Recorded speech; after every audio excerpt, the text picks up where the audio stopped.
Well, you may or may not remember recently on the channel, we discussed the idea on whether or not Nintendo might hold some kind of Nintendo Direct presentation around Zelda Echoes of Wisdom in the month of August, because there's been some history with Nintendo putting on Direct presentations in August for game-specific Directs in the past, especially the last couple years. And following today's big new Zelda Echoes of Wisdom news and trailer, I don't think that we're necessarily going to get that anymore, because Nintendo released over a 5-minute deep dive essentially into kind of a little bit more of the setup of this game. Definitely showed off a lot of new abilities and how you will be traversing Hyrule, which, spoiler, we will be able to have a horse in a top-down 2D Zelda game, which is very exciting. And we learned a lot here, so I want to walk through all of the highlights of what Nintendo actually revealed to us today for Echoes of Wisdom, and talk about some of the clear influence, because yes, we are playing a Breath of the Wild Tears of the Kingdom style Zelda game in a top-down 2D format, and also go over some interesting tidbits of footage that we did not see in the trailer but that are over on the Japanese website,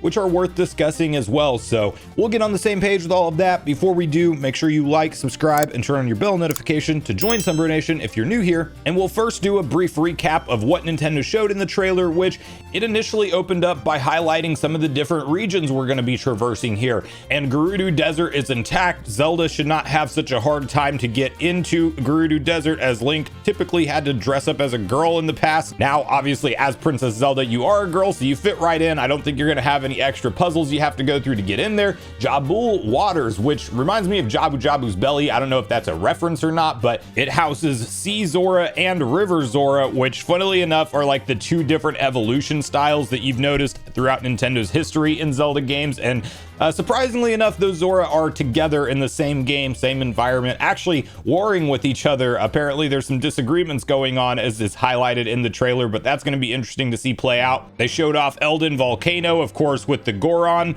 intact, and Faron Wetlands with full-on business Deku scrubs that you can actually buy smoothies from, which does seem like it's going to be kind of a simplified cooking system in this game, potentially. That's at least maybe the impression that I got based off the limited info we got on the smoothie system. But love to see all of the different races fully intact for this next Zelda adventure, and also a big upgrade and definitely some influence from Breath of the Wild Tears of the Kingdom era games.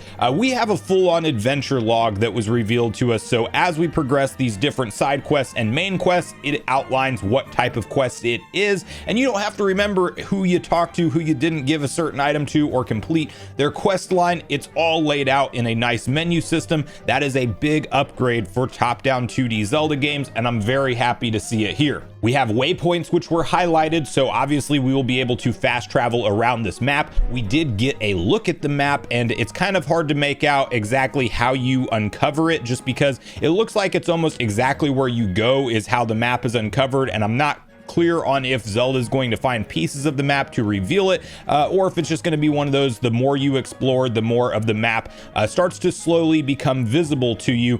But judging from the distance that were outlined in between waypoints within this trailer, it looks like you're going to have plenty of them, so I don't think you're going to be doing much backtracking or inconvenient traversing. Like, it looks like you can get anywhere you want to go relatively quickly. And the biggest upgrade for traversal that we did not have confirmation about before, Zelda can ride a horse. We don't know if it's Epona. It looks like there's actually different horses you can select, and apparently once you learn the Carrot Echo, you are able to summon your horse anywhere within the land. The horse also does damage to smaller enemies and has the normal jump mechanics that you would expect, but this is obviously a nice enhancement for traversal in these top-down 2D Zelda games. Zelda can also equip different outfits and accessories to change her abilities. We didn't get a deep dive explanation on any of these things, but you can be fashionable as Princess Zelda. And then we got the big new feature, new ability, and keep in mind, we might learn about more of these as we inch closer to the game. I don't think Nintendo's necessarily revealed everything here, but we have the ability Bind, which is like kind of a modified Ultra Hand, but different. Essentially, Zelda's going to be able to bind herself to objects, and when she moves that object, even if it's like a giant boulder like they showcase, will move accordingly with your character. And now what's interesting is that not only can you use this to get things out of your way, but you can also also get chests out of the ground. And the bigger thing is that you can use this on enemies and essentially use certain ones with spikes on it, like as literally your way to attack other enemies, which is obviously going to be a key thing on how you do. But reverse bind is also a thing, so that's where you move in accordance with an object that is already moving, and this really opens up the creativity for how you're going to solve puzzles. We legitimately see Zelda not only get onto a platform and go over like an area that you would obviously fall into, but Zelda can fly, attaching to herself to a bird, which is kind of insane. You can attach onto things that move a lot faster through the map, so you're moving faster, even showcasing if you bind yourself to a spider that's going to be able to climb up walls and trees, well, then you're going to go on that ride as well. So obviously lots of really exciting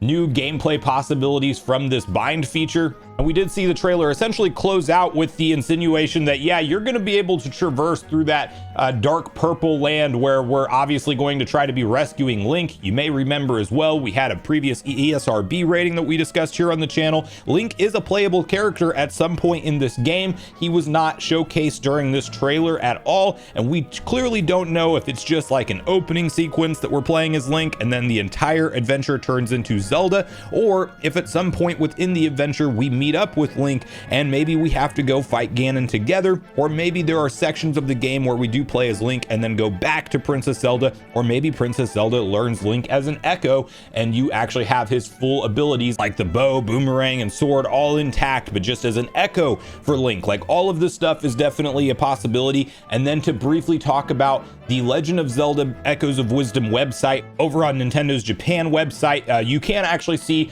some more things that are going to be built out here. So we have story coming soon, wisdom coming soon, and world coming soon. These effectively right now do not have anything clickable, anything that you can interact with. There is this movie that you can load up, which essentially is just the trailer, so we won't go through all of that, but they have different sections of the website and different things that they are highlighting in the movie section. We will go back because there are some nice screenshots here. Many of these you did see throughout the trailer, but it's not necessarily all of them. And you know, we have a couple different things to look at. One of them is appears to be like a boss battle that you can see here going by on screen. It does seem like this is either a mini boss or maybe a dungeon boss that Zelda is encountering. And past the screenshots, you do have some actual snippets of video, very reminiscent of the first trailer, but we do also learn that yeah, Hyrule gets swallowed by this purple craziness pretty widespread, and even the King of Hyrule himself is seen getting swallowed into this darkness. So if we're talking about potentially like a whole Hyrule / Lorule situation, that kind of is what it's seeming like to me, especially by the end of the trailer, seeing Zelda traverse down there herself. I do think we have something of a light world and dark world, and we know the king is directly involved in the storyline of this, which is very exciting, and it seems like we may need to rescue him in addition to Link. So as you continue to scroll on down, you have Zelda learning the Echo for the bed, which of course is actually going to be a pretty useful platform as we see it come into effect multiple times throughout the trailer, and even in this next video snippet, you see how you can platform around. Now, it has also been pointed out that it seems like there is a limit on how many of these echoes you can summon in, where essentially anything past 4, like if you get to your 5th echo summoning, it looks like that just resets and falls off at that point, but up to 4, all of them are still going to be intact. You hit 5, that first one just resets. But we do see just how quick it is in action here with Zelda platforming, and definitely like to see the responsiveness around it. Now, this next thing, you actually have kind of a demonstration that the echoes you summon can just be damaged straight up by enemies, where you see the Octorok throwing like a rock at it, or the keys just flying down, and essentially you're going to have to worry about them breaking through it, and it's not just going to be some kind of indestructible shield. Like, they can definitely break through those without a problem, so you will have to plan accordingly, but it's kind of nice that they act as a little bit of defense. And then we see Zelda just napping, which it's not clear to me if there is a time frame, like where you're going to wait for time to pass by to day and night cycle. I haven't seen anything in the trailer that makes me think that that's what we're doing here, but apparently you can nap as Princess Zelda. And it's also not clear if she restores hearts or anything from napping. Nothing really changes. Actually, now that I'm looking at it, it may actually be a restore of the hearts. Yeah, it looks like that's what it is. So if you actually look, I did just notice it's 2.5 hearts, and it goes to 3 when she naps. So it looks like we're actually restoring hearts as the purpose of laying down in the bed, not necessarily passing time. Then you have a pot section, which is actually quite interesting because we kind of have like a Wind Waker style hiding mechanic for when you're trying to sneak around people. As you can see, Princess Zelda hopping through the pot and then being able to fully hide. Also working as yet another thing that you can summon to throw at enemies with kind of a highlight of the Z targeting system as well. In addition to Princess Zelda using it as just a distraction method.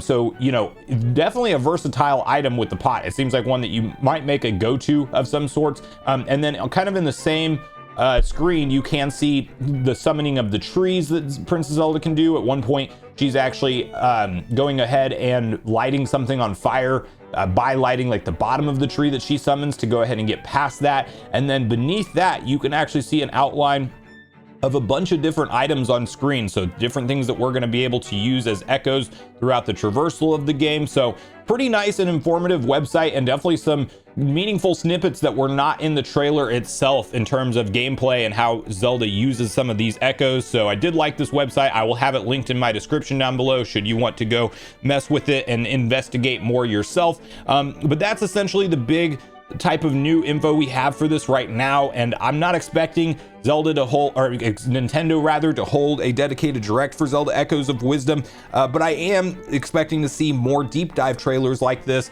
as we inch closer to that September 26th release date. We of course also have a special edition Nintendo Switch Lite Hyrule Edition to expect, so September 26th is not too much further away. I think we'll get more drip feed information as we get closer to this game's release. Let me know in the comments down below what you thought about the new overview trailer, and if you're excited for these big news updates that we should presumably expect to see throughout the upcoming month and a half, 2 months, as we get closer to this game's final release. So thanks so much for watching the video today, everyone. Make sure you share all your thoughts and feelings in the comments down below before you leave, regardless if we agree or disagree. And with that, I've been Sunbro, you've been Nation. Thanks so much for watching, and I'll see you guys in the next video.